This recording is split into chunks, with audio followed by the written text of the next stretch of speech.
and we've already got that central term. We don't need to keep going. Plus 15. So the answer should be 19. Cool. That's our b value. Let's double check that's correct, and it is. Good. Remember, this is going back to easier problems, which is really good. It's refreshing after those previous ones. How about this guy?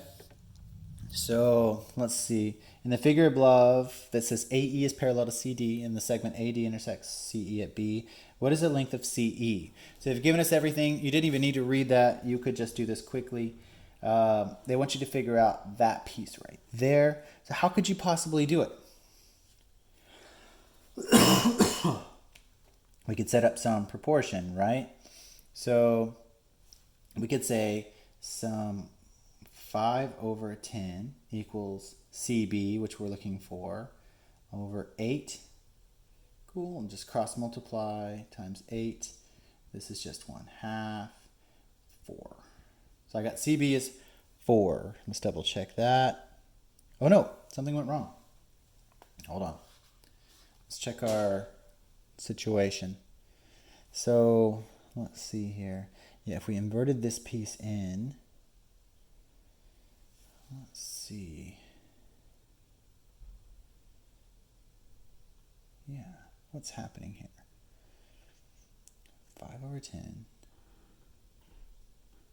Yeah, it's no longer the sides. CB over 8.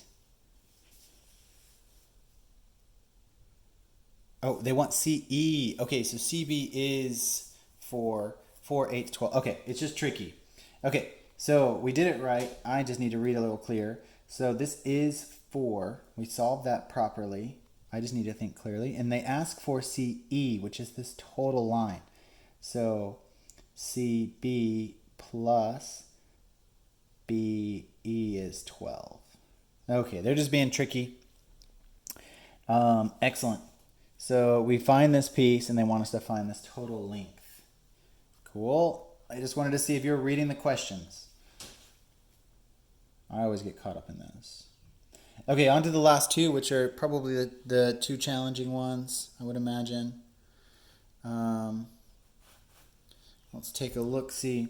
So I had a few people say they guessed on this. My nephew took this quiz. He's in your group. He also said he guessed on this. Let me actually explain it. It's not too bad. Let me get this all organized properly.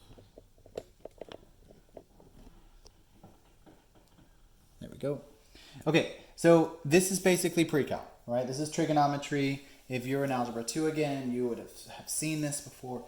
So it says, in the xy plane, O is the center of the circle in the measure. AOB is pi over A radians. What is the value of A? So they just want you to figure out what this is, right? So we make this triangle really fast, and they say the length in the x is √3, and the length in the y is 1.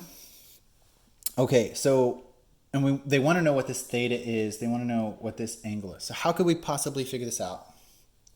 What is the value of A? So what should we do to figure out the value of A? So we could use cosine, sine, or tangent, right? You could figure it that way. But we're given the two sides, so we should probably use tangent, right? So what if we said like tan theta, right? And what is tan theta? So ka toa, O-A. So O-A is opposite over adjacent.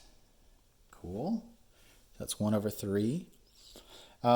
So you're not allowed to put this in a calculator, so this is kind of interesting. So we've got this relation here. So what would create this relation? Let's think to ourselves.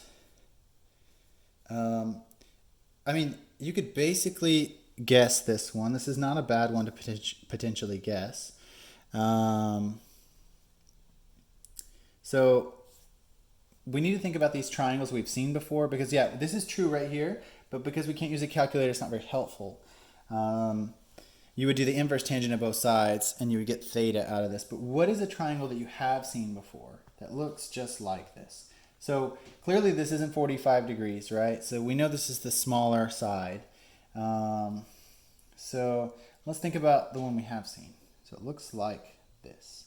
So it looks like this is always 1, right? If this is always 1, oh, excellent. Here, watch. This is how we solve it. Pythag. Let's just do Pythag rapidly. So root 3 squared plus 1 squared equals the hypotenuse. Let's call that c squared.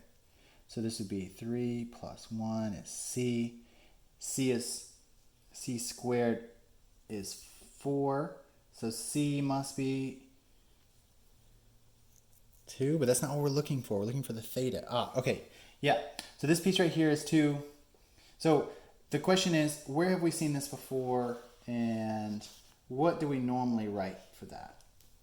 So remember, there are 3 triangles we create. You should be recognizing this, right? That's one of the ones we studied in geometry as well. But if you haven't studied trig in Algebra 2 or Pre-Cal, this is going to be hard. So basically what you need to do is recall another triangle that looks just like this.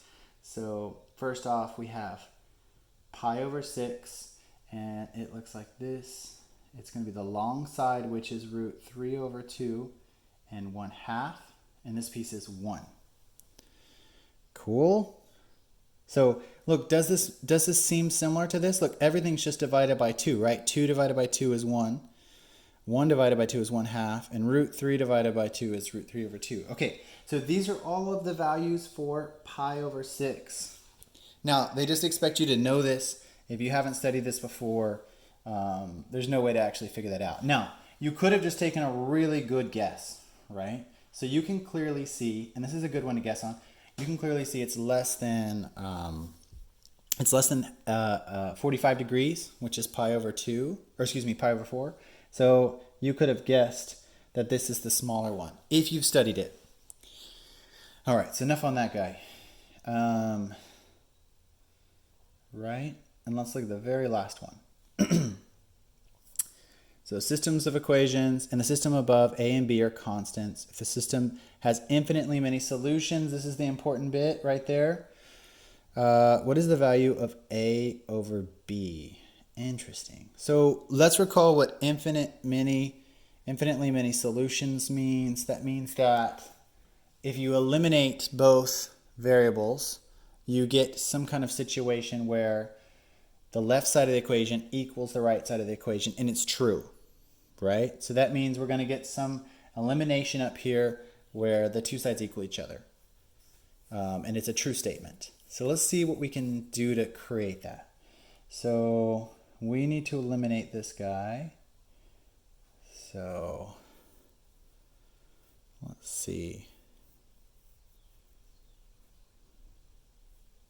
This is a super tough one. Let me just think about this for just a second. Let's see. So we need the 60 to equal 60. I believe that's what we're going to go with.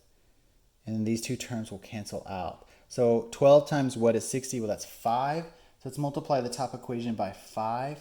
So let's rewrite it. 5ax plus 5by equals 60. And then we just rewrite that. 2x plus 8y equals 60. Okay, now we know that they have infinite many solutions, which means that whatever A is and whatever B is makes these two things equal, makes 5A equal 2 and 5B equal 8. Cool, because that means that these are going to cancel. This basically goes to 0, this goes to 0, and we get some situation where we say, well, oh no, this would be 0 equals 60. That's not correct. Okay, hold on.